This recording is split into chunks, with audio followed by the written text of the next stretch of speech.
But coming up next, it's the dope dad himself, the one that likes to play more video games than he likes to cook dinners. That's right.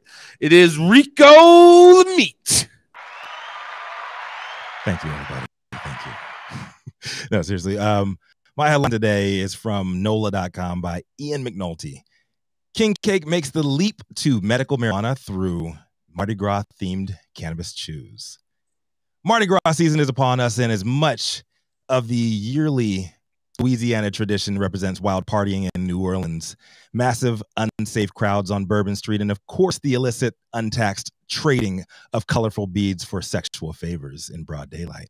You know, like spring break for folks that never made it to college, or the ones that did and their parents could afford that trip to Cancun. Anyone who's celebrated knows another tradition involved with Mardi Gras is King Cake, the weird giant cinnamon roll / coffee cake hybrid with the plastic baby baked into it, like it ain't as much of a choking hazard to drunk ass adults as much as it would be a toddler. King Cake, or the Three Kings Cake lore, is rooted in Western Christian tradition of Epiphany, celebrating their visit to Christ the child. The eve of Epiphany, aka the 12th night, or the last of the 12 days of Christmas, commences in Epiphany season. The cake traditions related to the Roman feast of Saturnalia, festivals dedicated to the god Saturn, where Romans would celebrate longer days to come after the winter solstice. As Catholicism spread, Roman authorities tried to, but they could not stop citizens from their wild partying ways.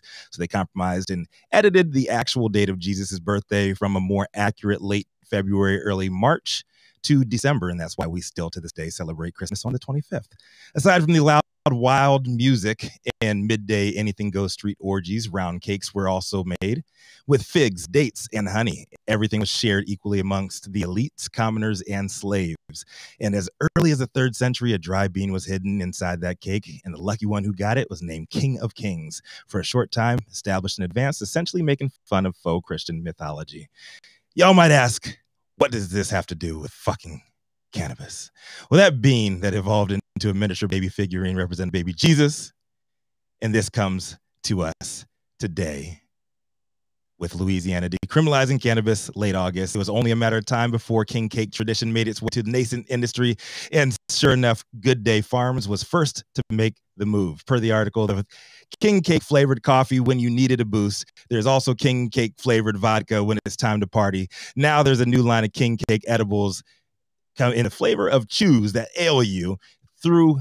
Though in Louisiana, you will need a medical prescription to get them. They'll be available in strawberry, lemonade, watermelon sugar, tiger's blood flavors, and at state-approved dispensaries on the 21st. Arkansas-based Good Day Farms has become one of the biggest suppliers of product to Louisiana's industry, as one of the only 2 permitted cultivators through a state partnership to grow at LSU.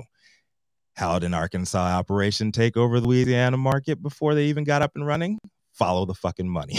The vegan and gluten-free pectin chews are not made from brioche like traditional King Cakes, but they are cinnamon flavored with multicolor coating, similar to those of you who know what King Cakes look like. Each contains 20 milligrams of THC, the company said. But my favorite part of this article by far was the breakdown of the product's sketchy dosage science. And I want to hear Mandy's take on this one.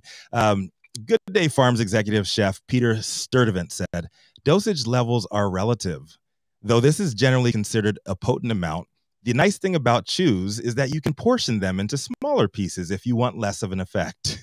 We also recommend starting off low and going up from there to help you find your perfect dosage." This is coming from a medical provider, y'all. Welcome to the game, Louisiana, and good luck to everyone taking a chance on one of these state cartel-funded and approved trap candies, capitalizing off American traditions derived from millennially celebrated compromises rooted in pagan pedo street fests.